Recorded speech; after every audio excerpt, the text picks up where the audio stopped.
detention camp Seret. In Seret, they did the selection. I don't know if you heard about the selection, but it was a cruel way how they separated family, in other words, the husband from their wife, the fathers from their children. It's happened all very quickly. Every day on a roll call that was destined to be deported, they would put it on they would bring it to the roll call place, and family by family went in front of this high-ranking German officer. His name was Alois Brunner. He played the God. He decided who is going to live and who is going to die. When the family came in front of him, the young man and woman went to the right, the mother, children, old people went to the left. It happened all very quickly. You couldn't even shake hands or kiss your loved one. The group was separated, and in most cases, they never saw each other again. And so it was on the 2nd of November. We were called on a roll call, destined to be deported, and 13 of us came in front of Alois Brunner. 7 went to the right side, and 6 of us, which was my grandmother, my aunt, one of my cousin, my mother, my brother, and myself, to the left. At the time, the adult among us knew exactly what it meant.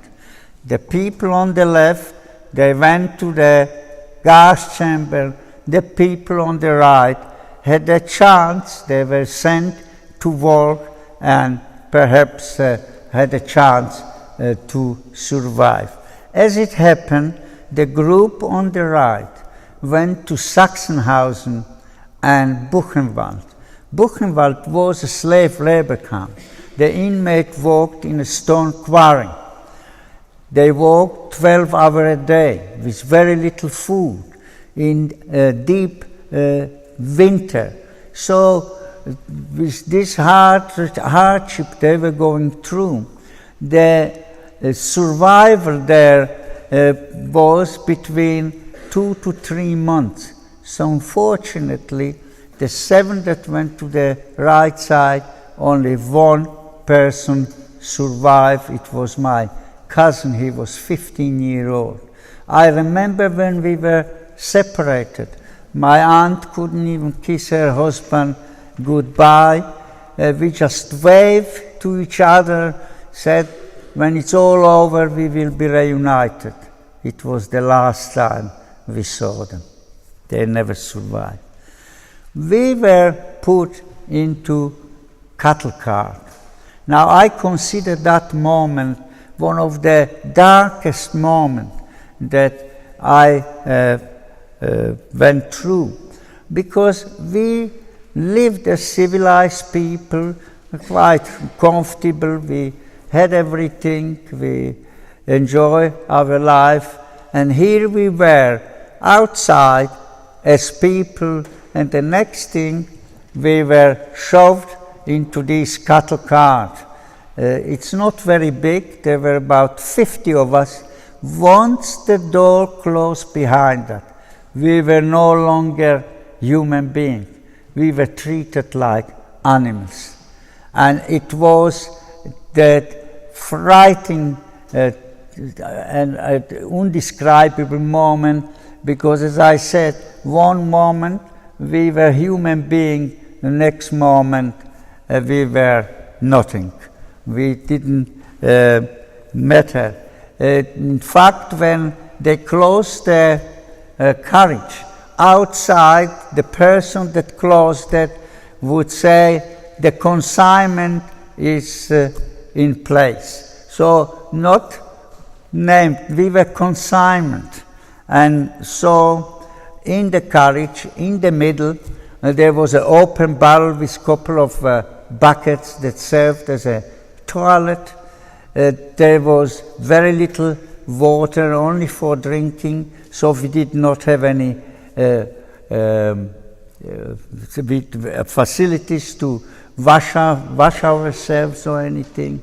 There were no windows. I don't know if you saw, there were only 4 little holes on each side, each corner of the carriage, so we didn't know anything what is happening outside. And you can imagine within short period the stench was unbearable. And we were traveling like this for 7 days. Occasionally the train stopped, they emptied the bowl, they gave us little water for drinking, little food, but there was no hygiene or anything. The condition deteriorated, people were crying, you couldn't move. Wherever you stood or you sat, you were there for the entire journey, which lasted 7 days. It was on 9th of November 1944, middle of the night. The train stopped, the door opened, and we were greeted with shout, heraus, heraus, schnell, schnell, out, quickly, quickly. There were SS soldiers with weapons, with Alsatian dog, barking. We were being pushed into row and taken on a march, not on the road, but through a forest. The ground was soggy, it was very difficult to walk. For obvious reason, they didn't want to show the people what they were doing to the Jews. So we were marching like this for 2.5 hours. We were very worried about my grandmother, that she will not survive this ordeal. But after 2.5 hours, in the horizon we saw this chimney with glow coming out, and you can imagine what the adults among us were thinking.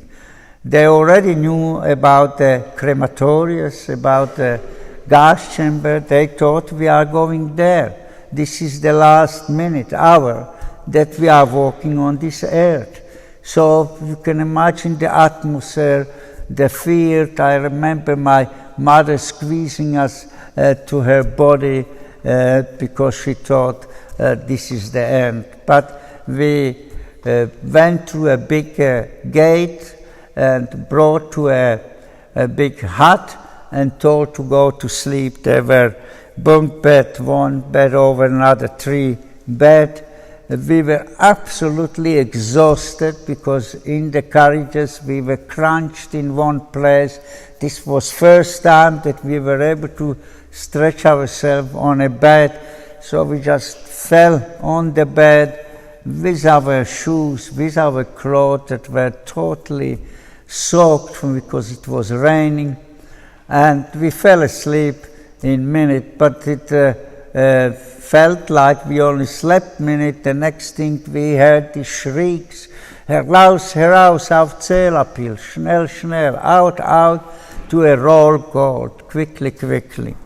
And so at the roll call, for the first time we were told that we are in Bergen-Belsen. We didn't know what Bergen-Belsen was. We didn't know where Bergen-Belsen was.